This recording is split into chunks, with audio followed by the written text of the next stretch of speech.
Good evening, everyone. Today we're going to continue where we left off in The Velveteen Rabbit.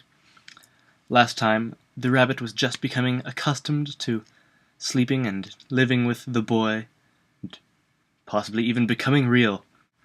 And so time went on, and the little rabbit was very happy, so happy that he never noticed how his beautiful velveteen fur was getting shabbier and shabbier, and his tail coming unsewn, and all the pink rubbed off his nose where the boy had kissed him. Spring came, and they had long days in the garden, for wherever the boy went, the rabbit went too. He had rides in the wheelbarrow, and picnics on the grass, and lovely fairy huts built for him under the raspberry canes behind the flower border. Here's the boy and the rabbit playing together. And once, when the boy was called away suddenly to go out to tea, the rabbit was left out on the lawn until long after dusk, and Nana had to come and look for him with the candle because the boy couldn't go to sleep unless he was there. Nana, looking for the bunny with the candle. He was wet through with dew and quite earthy from diving into the burrows the boy had made for him in the flower bed, and Nana grumbled as she rubbed him off with the corner of her apron. "You must have your old bunny," she said. "Fancy all that fuss for a toy!" The boy sat up in bed and stretched out his hands. "Give me my bunny," he said. "You mustn't say that. He isn't a toy. He's real." He's real.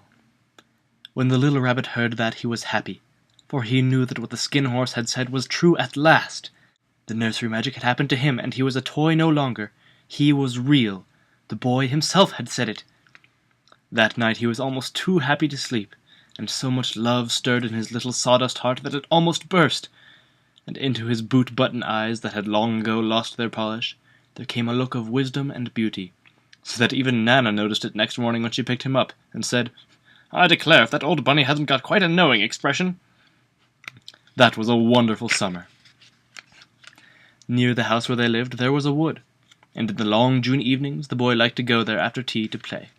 He took the Velveteen Rabbit with him. Here, the boy and the Velveteen Rabbit playing. He took the Velveteen Rabbit with him, and before he wandered off to pick flowers or play at brigands among the trees, he always made the rabbit a little nest somewhere among the bracken, where he would be quite cozy, for he was a kind-hearted little boy and he liked a bunny to be comfortable. One evening, while the rabbit was lying there alone, watching the ants that ran to and fro between his velvet paws in the grass, he saw two strange beings creep out of the tall bracken near him. They were rabbits like himself, but quite furry and brand new. They must have been very well made, for their seams didn't show at all, and they changed shape in a queer way when they moved. One minute they were long and thin, and the next minute fat and bunchy, instead of always staying the same like he did. Their feet padded softly on the ground, and they crept quite close to him, twitching their noses, while the rabbit stared hard to see which side the clockwork stuck out, for he knew that people who jump generally have something to wind them up. But he couldn't see it.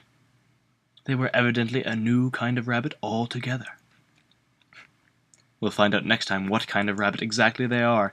For now, have a good night. That's all, folks. I'll see you tomorrow.